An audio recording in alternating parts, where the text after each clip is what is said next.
नमस्कार, मैं विक्रांत शर्मा। तो आप देख रहे हैं अपना लोकप्रिय TV channel media junction 21 media junction TV. तो आज आपको ले चंडीगढ़ में वीट एंड ट्रांसमिशन राष्ट्रीय सेमिनार में हिमाचल, पंजाब, हरियाणा, जम्मू कश्मीर और 2 दिन का ये जो हमारा कार्यक्रम है, इसमें एक्सचेंज ऑफ व्यूज़ होंगे and the whole purpose is to connect people. And सबसे बड़ा मुद्दा आज की तारीख में ये है कि गेहूं को बदनाम किया जा रहा है।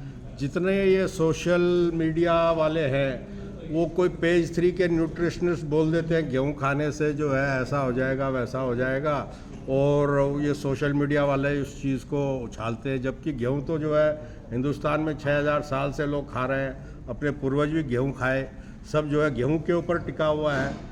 और वो बताते हैं कि केल खाओ, किनोवा खाओ, एवोकाडो खाओ, बाजरा खाओ, ये खाओ। अरे वो भी खाओ, थोड़ा बहुत खाओ, लेकिन staple food is wheat and wheat is healthy. तो इस फॉल्स प्रोपेगेंडा की तरफ भी हमारा जो है ध्यान है। हम उस प्रोपेगेंडा को भी जो है निगेट करना चाहते हैं। देखिए, ऐसा है, दुनिया में 2% लोग डायबिटिक है तो वो शक्कर नहीं खा सकते, 2% लोग लैक्टोस इंटॉलरेंट है तो उनको दूध माफक नहीं आता। Similarly due to DNA mutation जो है 2-3% आबादी ऐसी है जो सीलिएक प्रॉब्लम से सफ़र करती है, तो उनको गेहूँ हजम नहीं होती। उसकी वजह से सब गेहूँ को जो है बदनाम करना भी सही नहीं है। तो हमारा खास फोकस ये जो है propagation of wheat and the beauty of wheat products. और जो टेस्ट का मसला है ना, उसमें गेहूँ नंबर 1 है।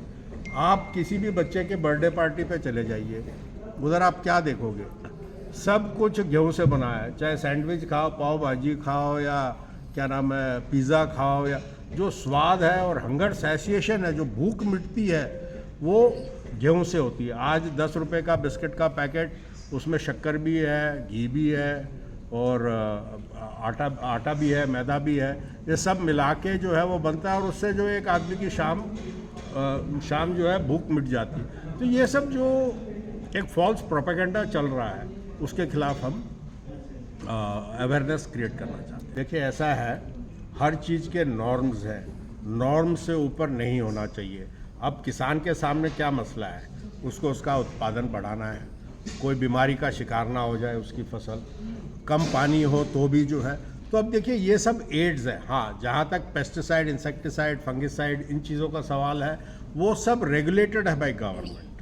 एंड क्या नाम है, जो उस मात्रा से ज़्यादा ना कोई आदमी यूज़ कर सकता, ना कोई पेस्टिसाइड। ऐसा है, हमको तो बचपन से बताया गया है कि आप कोई फल लाओ, फ्रूट लाओ, कुछ भी लाओ, अच्छी तरह धो के खाइएगा।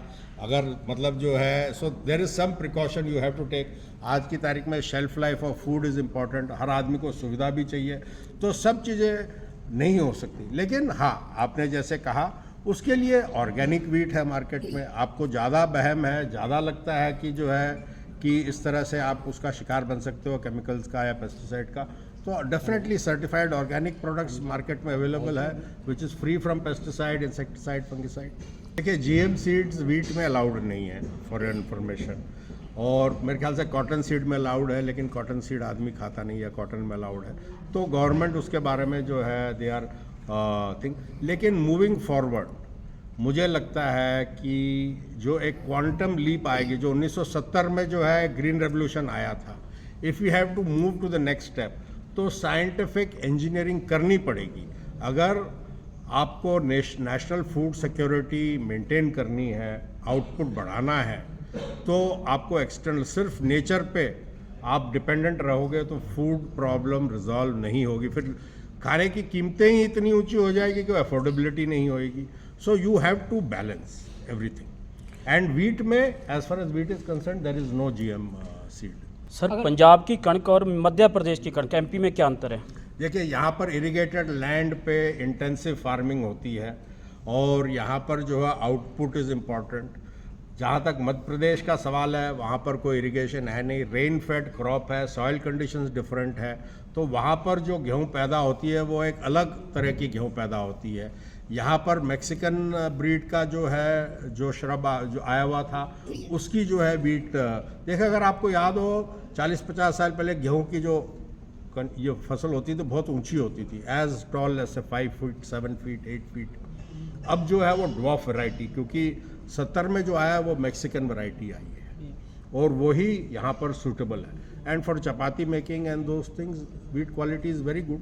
एंड MP एक पूरा जोन है जहाँ पर हाई प्रोटीन व्हीट होता है, और वो इसलिए होता है because that is naturally soil, rainfall और उन सब का कॉम्बिनेशन की वजह से ये फ़र्क है. देखिए ऐसा है, हिंदुस्तान ही एक ऐसा मुल्क है दुनिया भर में जहाँ पर world over lowest populated area में व्हीट पैदा होती है.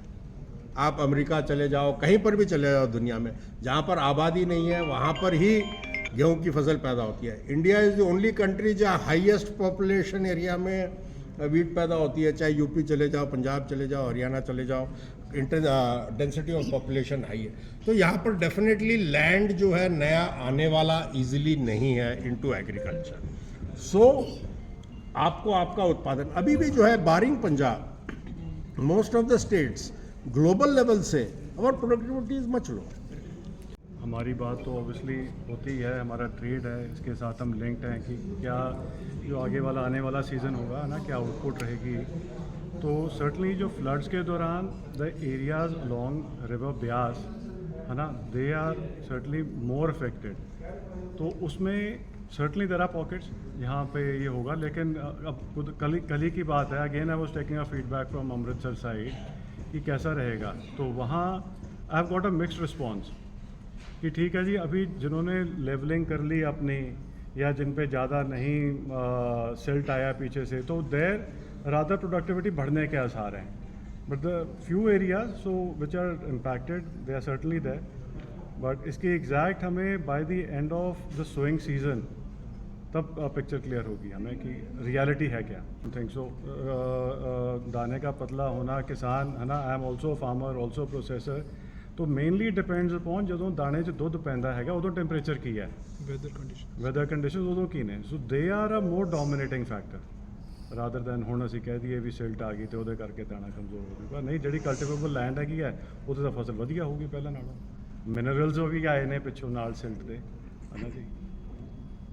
सीड की गेहूँ खा के जो आज 60 साल का 61 साल का हो गया हूँ, और मुझे तो आज तक कोई फर्क पड़ा नहीं है. ये तो देखिए, आप एक्सट्रीम केसेस को पिक करोगे कोई भी चीज में और उसको हाईलाइट और एम्पलीफाई करोगे तो आपको तो हर चीज में जो है बुराई और नुक्स नजर आ सकता है, इन एवरीथिंग. या मैं सबको बोलता हूँ ऐसी चीज बताओ जिसको खाने से मैं अमर रहूंगा. आज तक कोई नहीं बता पाया मुझे कि आप केवल हाँ सब बोलते हैं ये करो, उससे आधा % हर चीज ऐड हो सकती है. But there is nothing tandem with population. You can't have wheat which is unaffordable. Sir ऐसा है, स्टेपल व्हीट और राइस है, बाकी सब सीजनल है, लोकल है, डोमेस्टिक है. अब जैसे बाबा रामदेव घिया को जो इतना प्रमोट किए, मैं एक बिहार के आदमी का इंटरव्यू सुन रहा था, बोला हमको 10 रुपए किलो में मिलता था बिहार में, बाबा रामदेव ने इतना प्रमोट कर दिया कि 60 रुपए किलो हो गया दूधी. अब हम क्या खाएं. तो वैसे ज्वार बाजरा जो है और ये सब जो अदर सीरियल्स है, ये इलाके के इसके है. भाई ठंड का मौसम आया, किसी ने बाजरा भेज दिया, चलो बाजरे की खिचड़ी खा ली हमने. You can't, it is not a part of your staple. Wheat and rice compete for each other and they continue to be the staple. You read the name?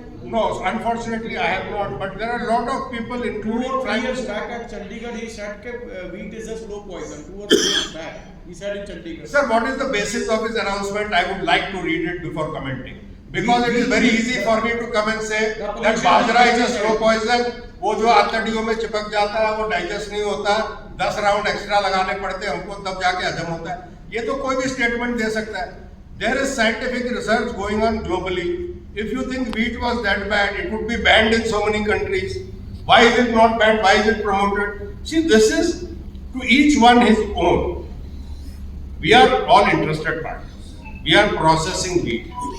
We want to dispel these myths about wheat. And I am not saying anything is good or bad. Everything in moderation is good, is what I am saying. Please eat wheat in moderation. 2 चपाती खा सकते हो, खाओ, 4 मत खाओ, is all I am saying.